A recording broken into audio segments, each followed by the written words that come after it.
Buenas tardes, muchas gracias por venir. Yo soy la doctora Magdalena Lagiar, soy la gerente de la obra social. Este tema lo eligieron los jubilados, es un tema que lo enmarcamos en salud mental, que es autoestima. Así que los voy a dejar con la licenciada Erika Trossman para que dé la charla y hagan las preguntas que deseen. Bueno, como verán, este es un tema que convoca, porque hay muchísima gente. La verdad es que esto habla muy bien de ustedes, quiero aclarar. La verdad es que la autoestima, como dice ahí, es un tema que es muy importante, porque habla de, ustedes fíjense el título, ¿no? Un edificio en construcción permanente. Para empezar, cuando hablamos de edificio, hablamos de algo que es una estructura, ¿sí? Y no solamente hablamos de estructura, sino que además nos dice que está en construcción permanente. Y acá, en este pedacito del título, creo que está la clave del por qué es importante que hoy estemos todos acá reunidos pensando nuestra autoestima. Y voy a empezar por definir, ¿sí? Vamos a empezar por definir qué es la autoestima. La autoestima es, como bien dice ahí, es un concepto que alude al propio valor. Es esto que yo pienso, siento de mí mismo, ¿sí? Y por supuesto que aquí van a intervenir todos aquellos pensamientos, creencias, apreciaciones, percepciones, como dice allí, que nosotros tenemos acerca de nosotros mismos. La autoestima en realidad es una valoración que hacemos de nuestra persona teniendo en cuenta nuestras experiencias, ¿sí? Nuestras experiencias de vida. Para que tengamos en cuenta esto de lo importante y de lo dinámico que es este concepto, vamos a empezar por ver cuáles son los cimientos, cómo se construye la autoestima. Yo arranco por el principio, ¿sí? Para empezar, digamos, tenemos que entender que es un proceso abarcativo, que va a ir desde nuestros primeros momentos de la vida, incluso antes, porque, digamos, también en el proyecto que tenían nuestros padres acerca de nosotros, los deseos y todas las expectativas que tenían puestas en nuestra persona, incluso en la autoestima de nuestros propios padres. Todo eso influye a la hora de pensar los cimientos de la construcción de nuestra autoestima. En realidad ustedes piensen que, a ver, yo decía, la autoestima es un edificio en construcción permanente. Cuando uno tiene que hacer un edificio, lo primero que hace es preparar el terreno, ¿no? Y ese terreno va a necesitar de unos pilares fuertes que son los que van a sostener luego esta autoestima, esta construcción que yo voy a hacer a posteriori. Por lo tanto, es fundamental esto que sucede en la primera infancia, que son los cimientos de la autoestima. Pero la realidad es que no todo se juega en la infancia, ¿sí? Allí solo recién empieza. Hay algunas construcciones o condiciones, mejor dicho, centrales, nodales, esenciales para que esta construcción de nuestro amor propio o autoestima, que también lo podemos encontrar así, se den, ¿sí? Estas condiciones, ¿cuáles son? Para empezar, digamos, tiene que haber una crianza, ¿sí? Que esté basada en el respeto, en el afecto. No es esto de, ¿cómo se llama usted?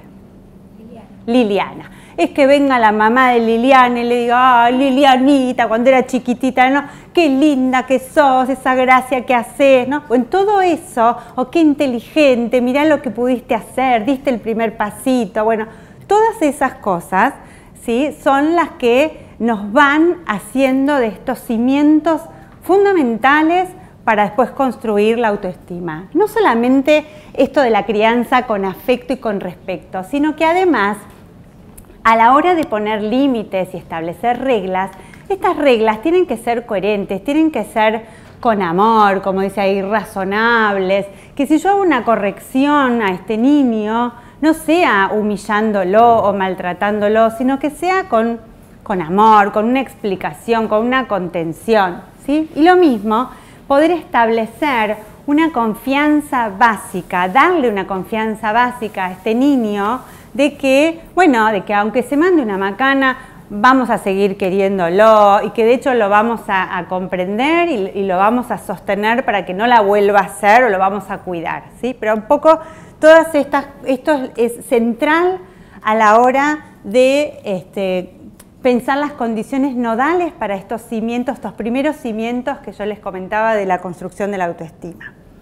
Bien, como vemos acá, los adultos somos espejos, somos los primeros espejos donde los niños se miran, ¿sí? Como dije antes, la autoestima no es innata, se va construyendo, ¿sí? Y los primeros espejos en donde nos miramos es en el de nuestros padres, que ellos van a tratar de ir devolviéndonos algo de esta imagen. Por supuesto que muchas veces nos van a hacer creer que somos geniales, que somos maravillosos, pero después van a tener que frustrarnos un poquito, porque si no, bueno, a veces uno ve pequeños demonios tiranos que no han aprendido la tolerancia a la frustración, ¿no? Ni ninguna de estas cuestiones. Por eso decía lo más fiel posible. Y no solamente eso, sino que, como dije antes, no todo se juega aquí en la infancia. Allí, después de estos primeros espejos que son mamá y papá, o quien cumpla la función, porque a veces es una tía, una hermana, una abuela, una vecina, ¿sí? Porque muchas veces yo escucho, bueno, pero yo no tuve mamá, o no tuve papá, o papá trabajaba. Bueno, no importa, es quien cumpla la función, ¿sí? Bien. Como vemos, hay múltiples factores que van a intervenir en la construcción de la autoestima. No tenemos que pensarlo, y vuelvo a repetir esto, como si tuviera un núcleo estable y fijo, como si uno llegara a determinada edad y eso se queda petrificado así, ese soy yo, ¿no? No, ese no soy yo nada, ese soy yo ahora, ¿tá? Pero uno cambia, la vida es cambio, ya lo decía Heráclito en el siglo IV a.C., si mal no me equivoco. Entonces, no tiene un núcleo estable, tiene un núcleo dinámico, turbulento, que cambia a lo largo de la vida y debemos ir acompasando, acompañando este transcurrir. Hay un ejercicio que por ahí a mí me gustaría dejárselos a ustedes, ahora no tenemos mucho tiempo, porque solo tenemos una hora o menos, pero digamos como para que ustedes lo puedan pensar en casa, es, bueno, por ahí preguntarse, ¿cuáles son, o tratar de identificar, cuáles son aquellos factores que suelen movilizarme en mi autoestima? A veces es determinados vínculos o relaciones con la familia o con un jefe o una jefa que por ahí siempre me dicen determinada cosa y yo me siento menos o me siento descalificado. Por ahí empezar a identificar estas cosas que a uno los van movilizando o desequilibrando en la autoestima. Por ejemplo, yo les voy a dar un ejemplo que es un clásico. El marido le dice a la mujer, escena, ¿no? Un marido le dice a su mujer, después de ella haber estado una hora cambiándose, se pone el pantalón divina y entonces él le dice, ¿ese pantalón te vas a poner? ¿No? Por ahí, a ver, solo dijo eso, pero fue suficiente para que con el tono de voz, el gesto, la ceja levantada, la muecana, que ella interprete que está gorda, está vieja, está fea y que él ya no la quiere. Fíjense la cantidad de cosas que interpretó a partir de ese pantalón te vas a poner. Entonces, bueno, claramente hay algo en esta mujer que su autoestima está debilitada, vaya a saber por qué razón, si es que siempre fue así o se ha ido erosionando o debilitando, por lo cual en vez de decirle ¿por qué no me queda mal? ¿Cuál es el problema? ¿No? Hace una hora que me estoy vistiendo, ahora no me lo voy a sacar. No, sin embargo se lo saca y se siente incluso, hace interpretaciones distorsionadas porque siente incluso que hasta no es querida por este señor, ¿no? Cuando en realidad uno podría preguntarse, ¿quién es la que no se está queriendo? ¿No? Como dijimos, no todo se juega en la infancia, allí se da la primera valoración por parte de los padres. Después en la adolescencia sucede algo muy interesante, que es que así los espejos se multiplican. No solamente se multiplican y yo puedo enriquecer, ¿sí?, a través del intercambio la imagen de mí mismo, incluso el valor que me doy a mí mismo, porque el feedback es con otros pares, sino que además se da algo muy curioso, que es la posibilidad de poder reparar algo de lo que por ahí ha sido devuelto como imagen por parte de los padres de manera distorsionada o disfuncional. Por ejemplo, si les doy un ejemplo para que lo entiendan más fácilmente. Si el hijo adolescente, ¿no?, es el típico, es el vago de la familia, es la oveja negra, ¿no?, nunca hace nada, siempre hay que pedirle todo, por favor.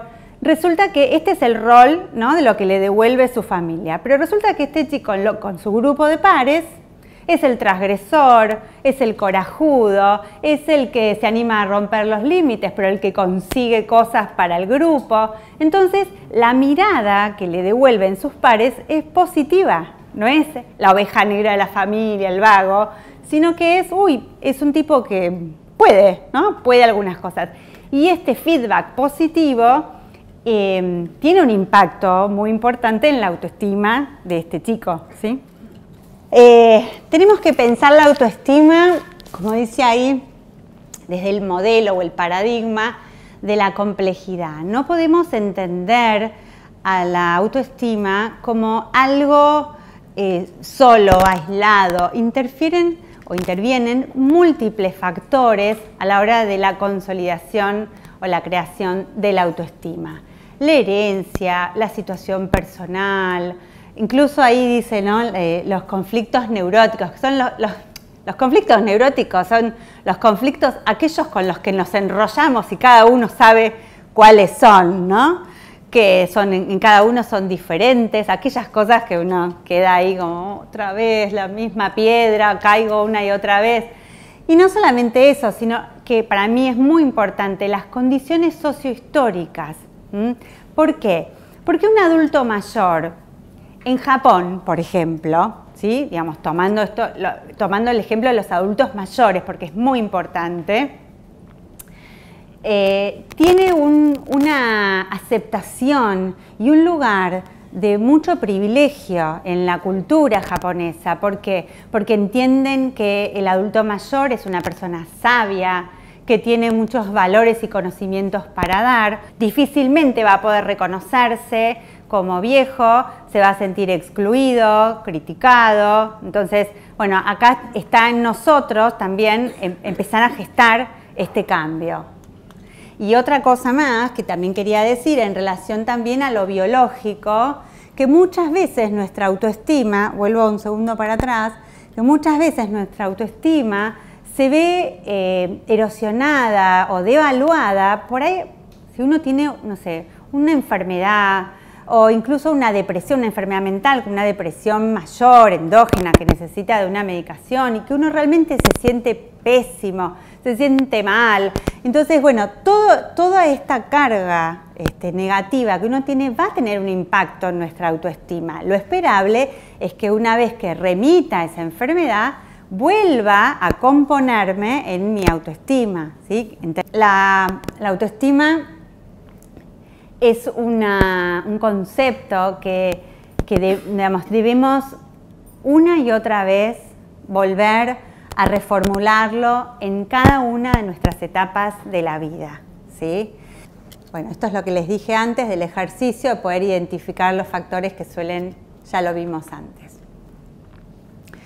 Es muy importante, ¿sí?, poder diversificar las fuentes de la autoestima. ¿Por qué? Porque en realidad lo que suele suceder es que si yo sostengo solamente mi autoestima en una fuente, como suele verse mucho en las mujeres, por ejemplo, en lo que hace al afecto, a las relaciones de afecto y en la maternidad, cuando los hijos se van, que O se van a estudiar a otro lado, o crecen o arman sus familias, o se van a estudiar afuera, ¿sí? Y aparece el síndrome del nido vacío. Pongo en juego, ¿sí?, quién soy yo, mi seguridad personal, o sea, me quedo como renga, ¿eh? Lo mismo pasa con los hombres. Los hombres suelen poner mucho de su autoestima y de su identidad personal en su rol de lo laboral. Y cuando esto no está, por ejemplo, cuando me jubilo, si yo no me fui preparando, ¿sí?, para llegar a este momento de una manera mejor preparada, ¿sí?, y digamos, como poniendo en otras canastas los huevos, como dicen, teniendo otros proyectos, anticipando esto que va a venir, preparándome, suele pasar que se depriman tremendamente, ¿no? Entonces, es muy importante, como decía,